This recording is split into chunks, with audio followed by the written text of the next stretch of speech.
সব জল্পনা কল্পনার অবসান ঘটিয়ে দেশে ফিরলেন বিএনপির ভারপ্রাপ্ত চেয়ারম্যান তারেক রহমান। আসন্ন ডিসেম্বরের জাতীয় নির্বাচনকে সামনে রেখে দলের হাল ধরতে দীর্ঘ প্রবাস জীবন শেষে বাংলাদেশের মাটিতে পা রাখলেন তিনি। বিএনপির ভারপ্রাপ্ত চেয়ারম্যান জনাব তারেক রহমান, আপনাকে আমাদের অনুষ্ঠানে স্বাগত জানাই। আপনি আমাদের শুভেচ্ছা এবং কৃতজ্ঞতা জানবেন।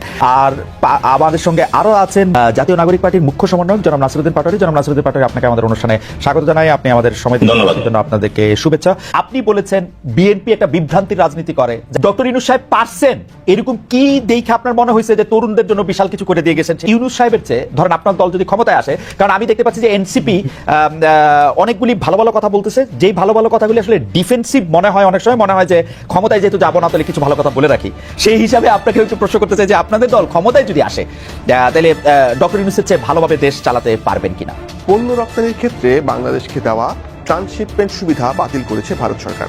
গতকাল মঙ্গলবার এই সুবিধা বাতিল করে নোটিশ জারি করে দেশটির central board of indirects and customs CBIC. এর ফলে এখন থেকে ভারতের বন্দর ব্যবহার করে তৃতীয় কোনো দেশে পণ্য রপ্তানি করতে পারবে না বাংলাদেশ। ভারতীয় সংবাদ মাধ্যম ইন্ডিয়ান এক্সপ্রেস বলছে, ভারতীয় স্থল শুল্ক স্টেশন ব্যবহার করে বন্দর এবং বিমানবন্দর দিয়ে তৃতীয় দেশে পণ্য রপ্তানির জন্য এই সুবিধা পেত বাংলাদেশ। এই মুহূর্তে বাংলাদেশে হাজারো অনৈক্য আছে রাজনৈতিক দলগুলোর মধ্যে, হাজারো বিভাজন আছে, একে অন্যের সাথে মারামারি কাটাকাটিতে লিপ্ত। যে বিভাজিত যে জাতি বা রাজনৈতিক গোষ্ঠীগুলো একটা জায়গায় কিন্তু এক হয়ে যায়, আর সে একটা জায়গা কি? শেখ হাসিনা। বলা হয়ে থাকে তিনি হচ্ছেন জাতীয় ঐক্যের প্রতীক। তবে কোন অর্থে? ওই যে এমনিতে যারা যারা মারামারি কাটাকাটিতে বিভাজিত অবস্থায় আছে, যেই মাত্র শুনে শেখ হাসিনা আসবে, যেই মাত্র শেখ হাসিনা কোনো আলটিমেটাম দেয়, যে মাত্র শেখ হাসিনা কোনো বার্তা পাঠায়, তখনই করে সবগুলো শক্তি একত্রিত। আসসালামু আলাইকুম এভরিওয়ান, সবাই কেমন আছেন? আশা করছি সবাই ভালো এবং সুস্থ আছেন। ভিডিওর টাইটেল এবং থাম্বনেল দেখে আপনারা ইতিমধ্যে বুঝতে পেরে গিয়েছেন ভিডিওটি কতটা গুরুত্বপূর্ণ হতে যাচ্ছে। তো সম্পূর্ণ পুরো বিষয়টি দেখার জন্য ভিডিওটি এক মুহূর্ত না টেনে সম্পূর্ণ দেখে আসুন। তবে চলুন শুরু করি।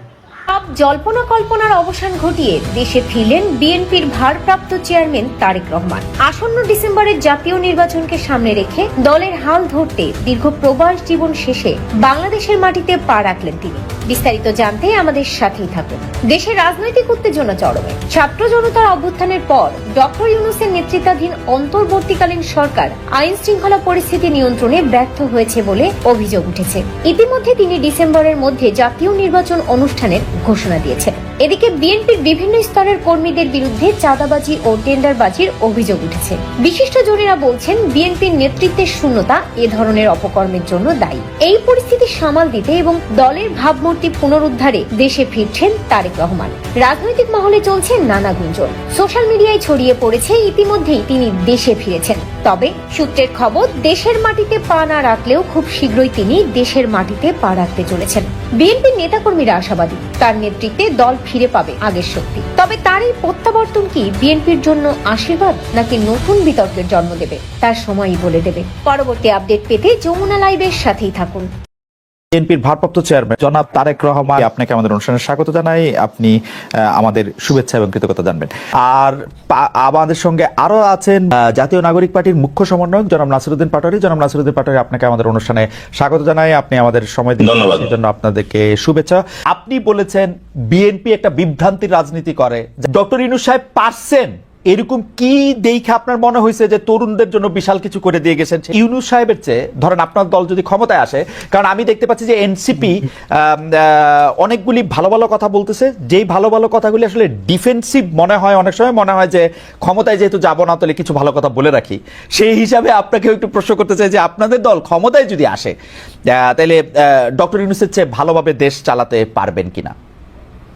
না, ক্ষমতায় থেকে যদি দেশকে ভালো মতো চালাতে হয়, প্রথমত আপনাকে সিস্টেম বিল্ড আপ করতে হবে। অতীতে আমাদের যে 53 বছর যে সিস্টেমটা রয়েছে সেটা অনুযায়ী দেশ চলে না এবং দেশ বাধাগ্রস্ত হয়েছে এবং দেশ ধ্বংসস্তূপে পরিণত হয়েছে, সেটা আমাদের সামনে একদমই দৃশ্যমান।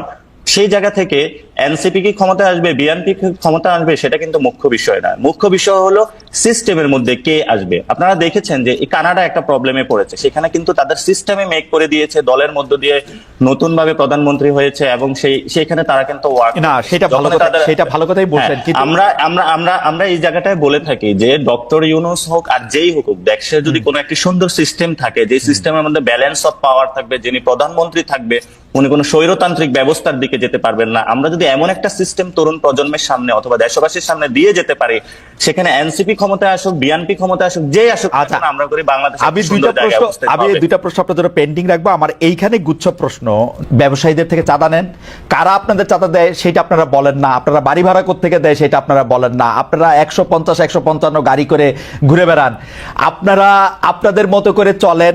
আমরা বিভিন্ন জায়গা থেকে আপনাদের সম্পর্কে বিভিন্ন কথা শুনি, আপনাদের লোকজন ফোন করে চিফ জুডিশিয়াল ম্যাজিস্ট্রেটকে তুলে নিয়ে যেতে পারে। তো এটা আপনারা কোথা থেকে নতুন রাজনীতির কথা আপনারা এটা বলতেছেন, সেটা একটু আমাদের একটু বলবেন। অনেকেই গাড়ি বহর নিয়ে এলাকা গিয়েছে, সেখানে আমাদেরই দলীয় ফোরামের আরেকজন সদস্য সেই বিষয়ে হলো বলেছে যে আমরা কিন্তু এটাকে সাপোর্ট করি না, নয়া বন্দোবস্তে আমরা এগুলা চাই না। তো আমি যদি সাথে সাথে আমার একটা ছোট্ট এক্সপিরিয়েন্স আপনাকে বলি, আমি বাড়িতে গিয়েছি, একদম বাবা মায়ের সাথে গ্রামে ঈদ পালন করেছি, সেখানে আমি যে পরিস্থিতিটা দেখেছি আপনাকে এই যে দর্শকদের মাধ্যমে পুরো বিশ্ববাসীকে আমি এটা জানাতে চাচ্ছি। এক নাম্বার হলো শহীদ ফ্যামিলিতে গিয়েছি, এবং উনি বিএনপির একজন নেতৃত্বে ছিলেন, তার হলো গলায় হলো ছুরি চালিয়ে তাকে হত্যা করেছে যে ছাত্রলীগ, সে আইনের ফাঁক পুকুরে বের হয়ে ঘুরেফেরা করছে, এবং তাদের ফ্যামিলির খুব বাজে অবস্থা। ইভেন হলো বিএনপি থেকেও তার ওই ধরনের খোঁজ নেওয়া হচ্ছে না। মানে একদম আমার বলি যে হাজীগঞ্জ চাঁদপুরের একটা উপজেলার একটা তথ্য দিলাম।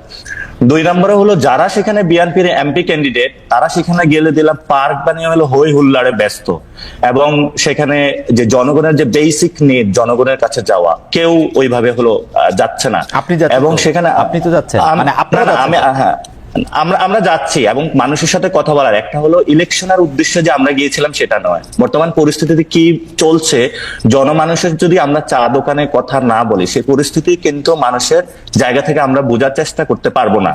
এবং সেখানে আমরা যখন একদম প্রান্তিক লেভেলে গ্রামে গিয়ে কথা বলেছি, সেখানে আমরা দেখেছি মানুষের ক্ষেত্রে যখন সার্টিফিকেট এখনো অ্যাপ্রুভ করতে যায়, সেখানে কিন্তু যারা আগের টার্মের আওয়ামী লীগের এখনো কিন্তু লোকাল গভর্নমেন্টে তারা রয়ে গিয়েছে, এবং তাদের নিয়ে স্থানীয় যিনি সংসদ সদস্য, মানে ভবিষ্যতে যে কোনো দলের বড় দলের আসবেন, তারা কিন্তু প্রতিনিয়ত মিটিং করছেন।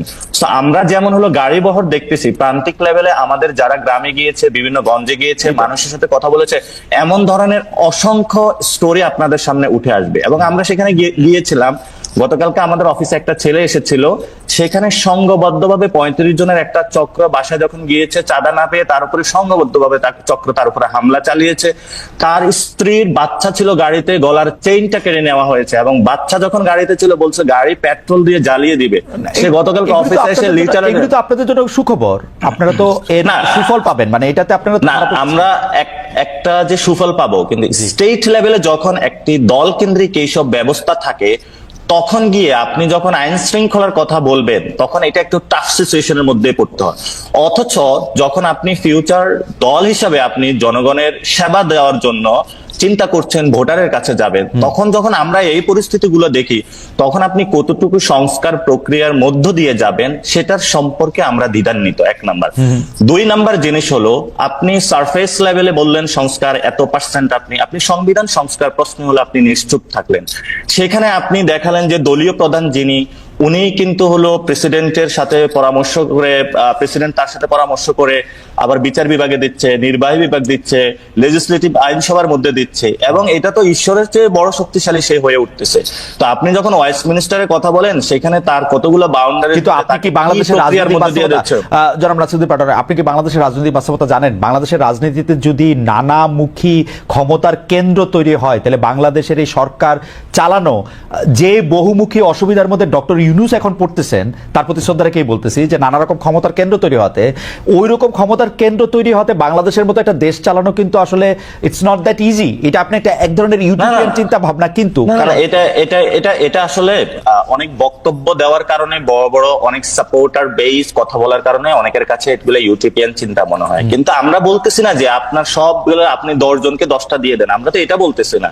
আপনি ব্যালেন্স অফ পাওয়ার করেন, আপনার জবাবদিহিতার জায়গাটা কোথায়? আপনি সংসদে যখন যাচ্ছেন তখনও জবাবদিহিতা নেই, বিচারালয়ে যাচ্ছেন জবাবদিহিতা নেই, আপনি যখন নির্বাহী বিভাগে আপনি আমাকে এক্স্যাক্টলি বলেন তো ডক্টর ইউনূসের জবাবদিহি কার কাছে আছে?